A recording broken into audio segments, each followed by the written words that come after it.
आपलं स्वागत करते। आता पाहूयात बातम्या विस्तारानं। महाराष्ट्र आणि गुजरात दरम्यान अतिजलद वाहतूक शक्य व्हावी या उद्देशानं विकसित केलेल्या पायाभूत सुविधा प्रकल्पाचं लोकार्पण पंतप्रधान नरेंद्र मोदी यांच्या हस्ते आज दुपारी सुरतमध्ये होणार आहे। वडोदरा मुंबई एक्सप्रेसवेच्या 6व्या आणि 7व्या पॅकेजेसचं पंतप्रधानांच्या हस्ते राष्ट्रार्पण होणार आहे। या प्रकल्पामुळे गुजरात आणि महाराष्ट्र दरम्यान हाय स्पीड वाहतूक, लॉजिस्टिक कार्यक्षमता आणि आर्थिक दळणवळण अधिक बळकट होईल।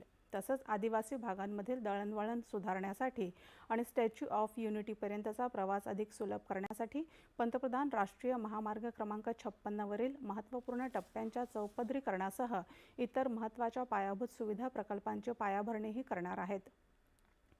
पंतप्रधान सुरतमध्ये 18,800 कोटी रुपयांच्या तर दमणमध्ये 2,970 कोटी रुपयांच्या विकास प्रकल्पांची पायाभरणी, उद्घाटन आणि लोकार्पण करणार आहेत।